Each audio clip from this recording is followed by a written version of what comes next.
Hello, everyone. This is Ellen Rogan, and I am so excited to be here with you today on today's edition of Horse's Mouth Live. As always, I have fabulous guests who have incredible information to help you grow in every part of your life, especially your business, and today is no exception. We are going to talk today about different ways to communicate with confidence, uh, some things that you may not have been aware of, or styles for this that can really help your work with your clients, not to mention your personal relationships. So we're going to be focusing on business relationships today. And more than ever, this is so important now.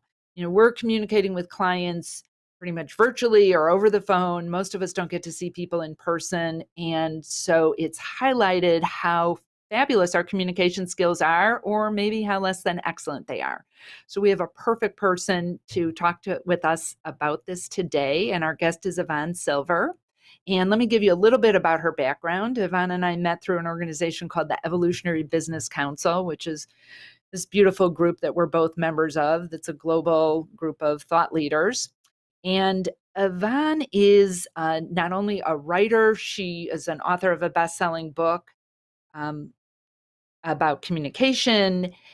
She's a speaker, an executive coach. She was formerly in the HR world in corporate America, and she currently coaches and mentors visionaries, entrepreneurs, and leaders to flourish in their business. She calls herself a business growth catalyst, which is, I love that word, catalyst.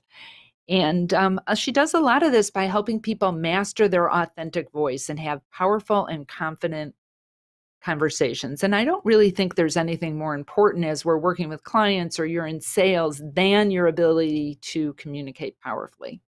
So, Yvonne, welcome. I'm so thrilled to have you here on Horse's Mouth Live.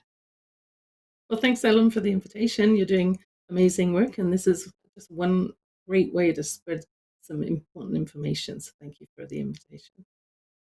Yeah, so when we were talking a couple of weeks ago, and you brought up this area of expertise for you, which is appreciative inquiry.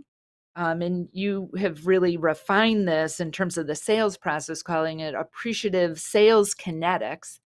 It reminded me that years ago, I had read about appreciative inquiry and was so fascinated by the positivity and the optimistic style of it, and the really non-manipulative way you can use this to build relationships. Was so excited to be able to have this conversation with you. So I think most people, or many people, are not familiar with this concept. Well, so we used to just start by sharing, like, what is appreciative inquiry and what is appreciative sales kinetics? Mm-hmm. Well, this is a concept that was developed a number of years ago by David Cooperrider. And when I was researching for my best-selling book, Words, Women, and Wisdom, The Modern Art of Confident Conversations, I was looking at what are the 40 different words and word concepts that my clients keep asking me about over and over again. And one of the key things that has been most helpful, particularly for anyone who's a business entrepreneur or in sales, is the concept of having a modern approach, a positive psychology approach to having sales conversations. So instead of the very traditional old method of, tell me about your biggest challenge, what's keeping you up at night, what is your biggest pain point? I mean, really, nobody wants to talk about something that they created that is a negative. They want to talk about what's working really well. And so I massaged two of David Cooperrider's 4 questions in appreciative inquiry and have coined it appreciative sales kinetics. So basically what it is about appreciating what's working well already and then inquiring into how could it be even better. So that's the question, is instead of tell me about your biggest challenge, I start my conversations with, I'm interested to learn more about you and your business. Can you tell me what's working really well? So they share, and we're in this positive, energetic state. We're not seeing the person's shoulders slump forward and their head drop. They're talking about this horrible thing that's keeping them awake. And then the next question is, and how could it be even better? And then they share again about their future goals and their future vision and what they're striving for or what they're reaching for. And that's when I can then say, it sounds as though I might be able to help you get where you want to go faster. Can I share a little bit about what I'm servicing, what I'm offering, and how my services might be able to dovetail with yours? And then it literally is a dovetailing. It's a co-creative conversation that we get into after I've talked about what my services can do to support their needs and their goals and where they're going. And I never have any objections because there's nothing to object to. We're co-creating a future state that's even better than where they were planning on going by themselves. And that's the appreciative sales kinetics approach. Gosh, I so love that. Now, I imagine there's someone out there listening who's like, yeah, but I know when I get to their pain point and I can solve it, that they're going to look at me as like the savior of this, and that we know those sales tactics work. Like, um, even though what you're saying feels better, there's two parts to this question. Is it as effective? And how has it been for people that have gone kind of the more old school way of this is how I've always dealt with sales conversations? And I think the one you described is pretty typical in the financial planning, financial advisory world. Like, what isn't Mhm, working? What keeps you up at night is a question I've heard advisors say. So talk to mhm, us a little bit about like the effectiveness and how maybe it works for someone to switch to a different style. mhm. Well, basically, if your style is working for you, then why switch, right? I'm a big proponent of doing things better, not changing things up just for the sake of change. If you're not seeing the shoulders slump forward and the head dropping and the disappointment in your clients or potential clients' faces when you ask that question of, tell me about your biggest challenge, great. For me, that's what happened. And literally, I saw my sales ratio change, my close ratio change to 85% when I started using the appreciative sales kinetics approach.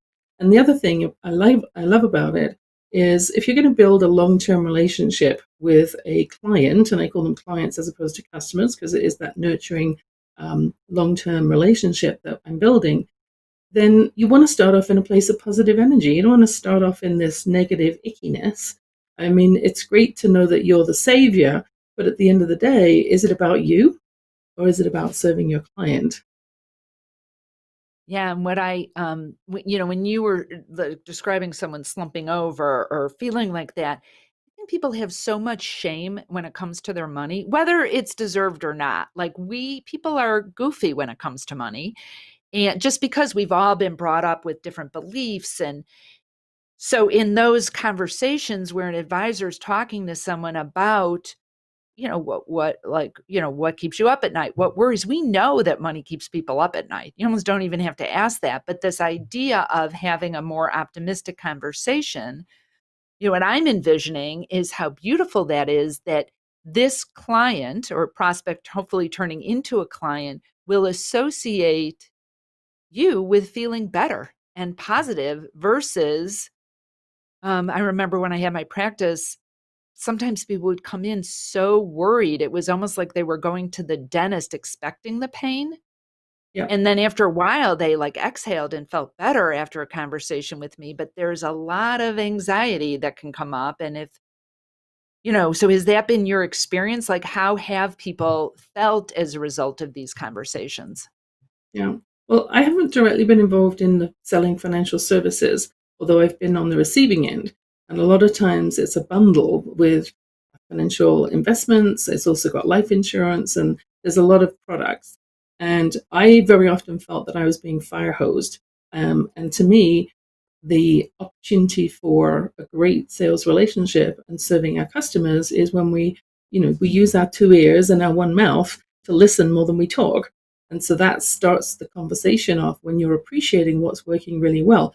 They will tell you, oh, but this is not working. This is where I'm feeling frustrated. This is because they know you're a financial advisor, you're an expert in your field, and that's why you're there to have that conversation.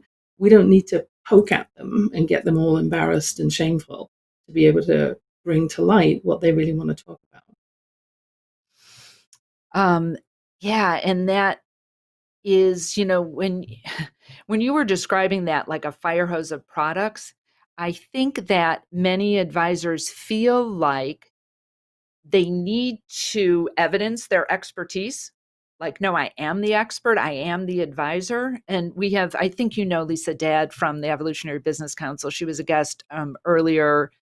I don't know, it wasn't the summer, it was right at the start of the COVID issues. And what she said is actually being an advisor, having that title, and I think this was Lisa that said this, and I apologize if it was a different guest, is actually like a hindrance because we take on this advisor role. And what I'm hearing you say is this idea of co-creating a future. Yes, of course, your advisor really really helps to launch a relationship that'll make sense for the long term. Yeah. I think that financial advisor is the popular term. So when you say financial advisor, people get it right away. However, I would encourage all of the advisors to be putting a new twist on it, to think of themselves as a financial coach.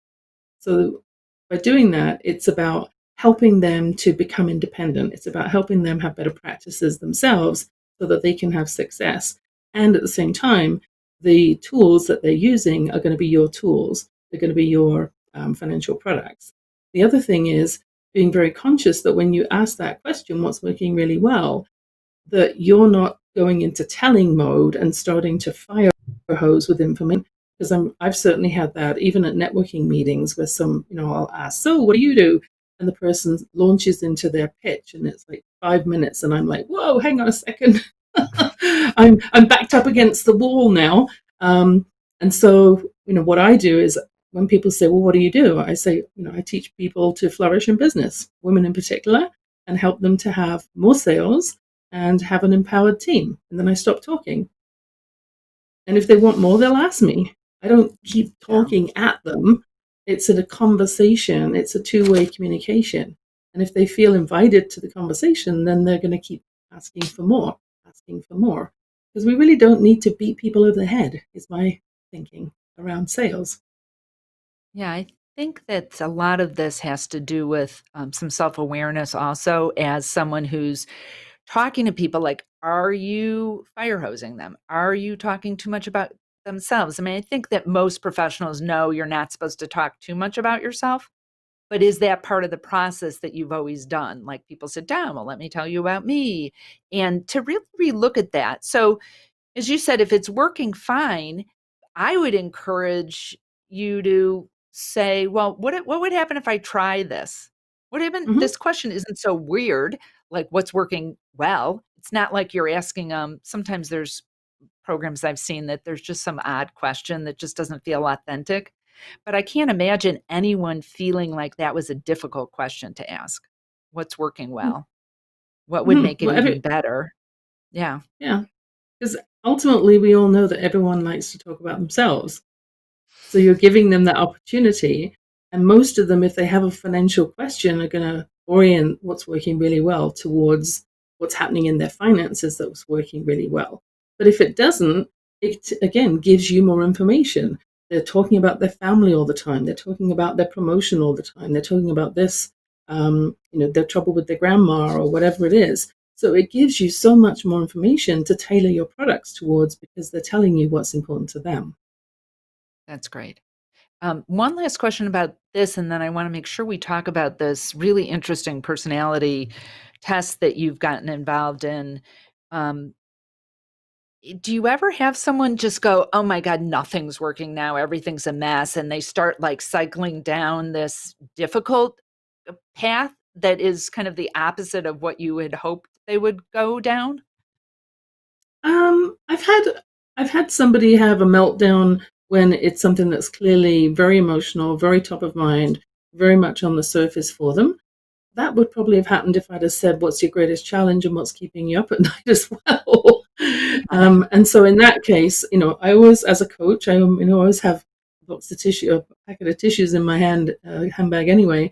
But I will let them vent enough to get it out of their system, and then I'll just say, "Okay, let's just stop for a second and breathe."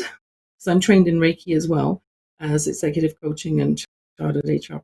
So a lot of people skills. Okay, we've got that piece out of the way. It's kind of like letting the pressure out of a steam kettle, right? So now let's actually talk about some potential solutions. You've shared a lot about what's not working. let's talk about some potential solutions. Where do you really want to see success? What's most important right now? If we could turn things around, what would that look like? Yeah, and I just want to point to something that you said for advisors. And I imagine most of you out there do this, but I know when I was meeting with clients, I had a round table that I would meet with them on, and I had a side table. And I always had this Yeah. right there, a box of Kleenex.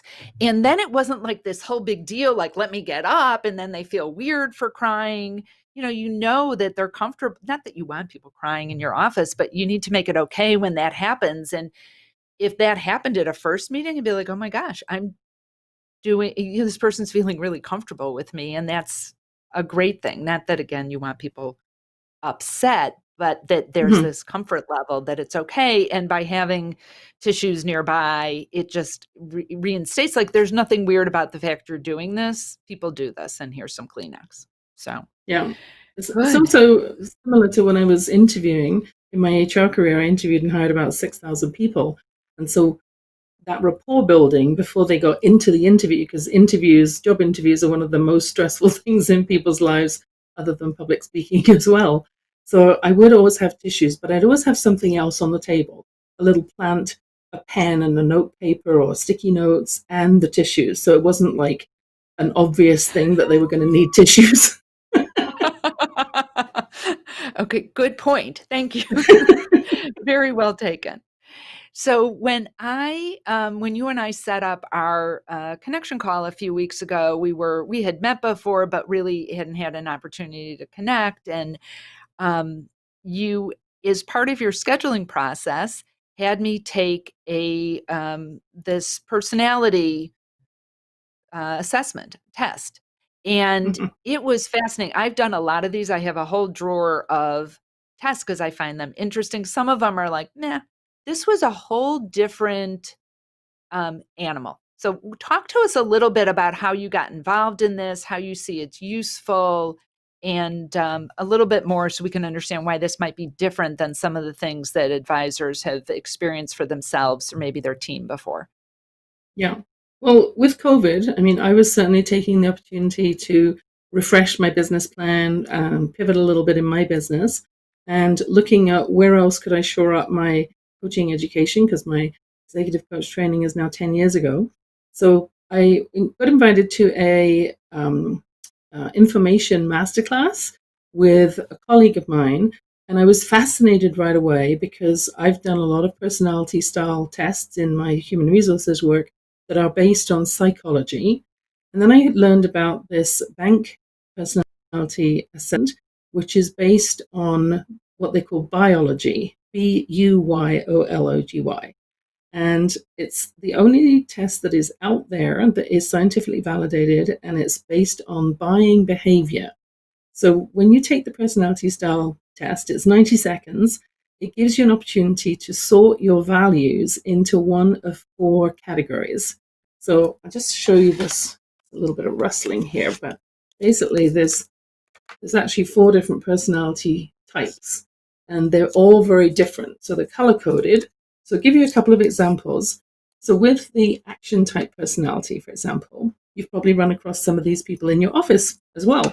They are very much oriented towards freedom, flexibility, spontaneity, winning, great image, competitive, excitement and opportunity really fires them up.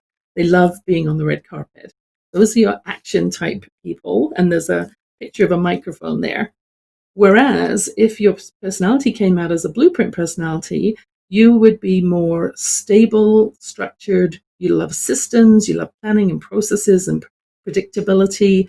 You like to know people's title. You like to have high levels of responsibility, and rules and duty are very important. So as you can see, just by looking at those two personalities, they're quite different. So if I was sending information to you as an action-oriented person, a red coded person, then I would just send you the highlights. I would make sure that it came with the sizzle, with the opportunity, the absolute bare bones of what is exciting and interesting and different about this particular opportunity. If I was sending you information as a blueprint person, though, I would be laying out the details, what you can expect, the structure, the processes, the individual steps that I was going to go through. I would make sure that I was early for the appointment, at least 10 minutes early for the appointment. I would be dressed very traditionally. I wouldn't be high-fiving them, which is more of an action-style greeting. I would be traditionally shaking hands with them.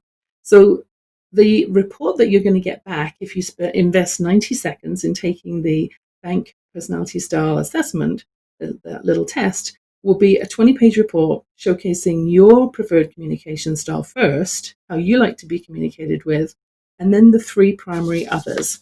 And there's two others. One is called the knowledge personality, which is very much about science and logic and technology. And the other one is a nurturer. And these are the people that are very talkative in your presentations. So you want to allow extra time for them because they want to share all about their family. And they're all involved with the community. They're very big on contribution and harmony and personal growth and significance in their work. So if your office actually does a social enterprise matching of a donation or has parties and charitable events, you're going to get the attention of the nurturer much quicker because they care about the community. So that report is actually, it'll show you how you can actually increase your sales by 300. Because when you know the personality code of the person that you're talking to, you can actually talk in their language. It's like these two opposites. It's like French and German. If I was talking French to this person in German in a German language, I'm not going to have very good communications with them because they're so different. And I've seen significant results with working with this just in the first few weeks of working with it. And I got so excited about it that I took coach certification in it just recently because I really saw the alignment between my business working on communications and what this report could offer. It's fascinating. And then just one more thing, it even goes into a technology tool in the back end. So when you get your report, I get a report too, and I know which code you are, which is really helpful for me to communicate with you in your preferred style. And then also on LinkedIn, I can actually now load up a Chrome extension where I can push one button, and on LinkedIn, where it has the overview of the person's role, it will take that and it will decode it for me. So I don't even have to always have the person's email or information to get them to take the test. I can actually click a button and it'll pick it up from what's written in the LinkedIn profile. That's great. And I know we'll put this up at the end, but you are making this very generous offer where people can get their own test and complimentary by Doug, maybe you can put that back up so they can see the number again. If you could just text code to the number that you see on the bottom of your screen, Yvonne has made this a real gift. And it does literally take 90 seconds. So I have some questions. And I don't remember when I took the test, it doesn't say like biology. So this is how Yvonne knows how she's going to sell you. Like, what is, if I were to send this out to potential clients, talk a little bit about what they think they're taking and getting and why they're doing it. Yeah, basically, what I actually have this built into my e-calendar now. So I invite people to book an appointment, and also for me to help serve them better and have more effective communications, encouraging them to invest 90 seconds, take this personality style test, and you'll receive your own report as well. And then it's setting up the conversation for success before we've even spoken, because if they're not willing to do that, take 90 seconds to have a more constructive conversation, that tells me some information about them as well. But also, it does create that window for me to have an opportunity to learn a little bit more about them. I get back my report, but they also get this 20-page report that's really intriguing reading for them, telling them about their preferred style. It can be used in business, and it was designed specifically by someone who was actually selling financial services and wasn't very successful doing it. And so she actually took a bunch of the typical psychology tests and then re-engineered the test because she knew that she'd taken all these tests and they hadn't actually helped her increase her sales at all. And that was what she wanted to do. So she reverse engineered it, looked at buying styles and said, I wonder if different personalities buy things differently.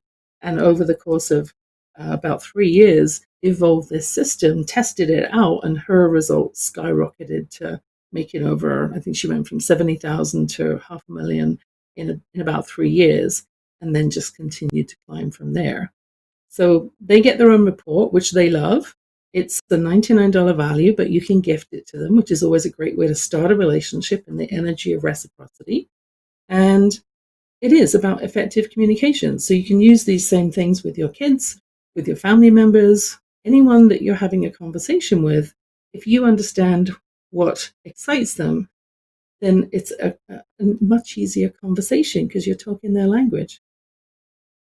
I could so see advisors using this with their clients and then sharing this information with their whole team. So no matter who's answering the phone, then they could look up, it could be in their CRM system, this person's whatever the four types are.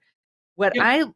I a couple things. One I really liked about it, sometimes these personality things, or if you're supposed to like know how to sell to a driver or this or that, they felt so confusing to me. Like I could never remember all that. And so I'm Mhm. intrigued. And then I'm like, this was much more simple and in a Yep. good way, not simple in a not effective way.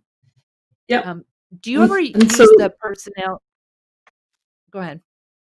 Well, what I was going to say is these four little cards. I mean, I take them everywhere I go. They're in my pocket. They're in my purse. Um, and so very often, what I'll do when I'm first meeting someone is, if I am meeting in person, which of course is not happening much in COVID these days, I will actually hand them across to them and say, before we get started, I'd love to know a little bit more about you, and this is actually something that will help us to communicate more effectively. Can you just take a quick look at these cards and put them in the order that the values resonate for you? And they'll just do it right there and then. And they can obviously not get the report right away by doing it that way. They need to do the online one, but you could actually offer to set that up for them. And with their permission, just pop their email in, and then they'll get the report emailed to them afterwards. But at least you have the information for the first part of your conversation Yeah, I with them. love that. And I love um, that advisors could set the stage like communication is important, not like Yes. my annuity is important, my asset allocation is important. Yes, but they don't care. They assume you're going to give them a good solution if you get far enough in the process. But to set the stage near the beginning of a relationship, how important communication is just so beautiful. One of the questions I had was, could this be a screening thing? Like if someone was one of these personality types that because you're self-reflective, it just is not a good fit. Not that you couldn't do it, but it's just not enjoyable and fun. Could someone use it as a screening that way? Like, oh gosh, if they're really this way, if they're really emotional and talkative, and that drives me crazy, or if they're really technical and by the letter of the book and they need so much detail, I'm probably not the right person for them. Do you see people using it that way in sales too? Absolutely. My favorite people to deal with are nurturer and action types because they make decisions fast and they make decisions based on emotion. Whereas one of the first clients that I never would have worked with, I think I would have gotten frustrated with the length of the sales cycle, was actually a primary knowledge person. And she asked me so many questions. She wanted all of my references. She wanted the email, their phone number. She wanted me to reach out to them ahead of time. She asked me this. She asked me that. Who's my coach? Who's my mentor? I mean, she really wanted everything before she made the decision. And obviously, the investment in my coaching was, for her, it was a lot of money. And so she really needed to reassure that she was minimizing her risk. So when you know the personality code, then you can actually decide, am I booking this person on a Monday or am I booking them on a Friday? Because I want to get through my action connections first, because they're going to be making more swift decisions. But when you're skilled at it, and that's why I took the coaching in it, you can learn how to flex. So you can actually work with anybody. You just have to know what their style is.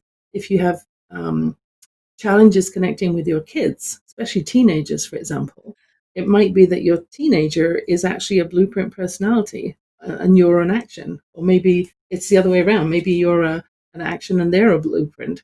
In which case they're going to want to do completely different family events than you would.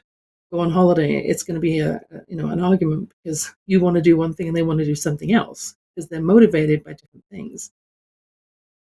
That's great. Thank you. This is fascinating and easy. And I hope all of you out there watching this, whether you're an advisor or not, I know we have people in all different kinds of businesses that you take advantage of this. And um, Yvonne, I want to get the title.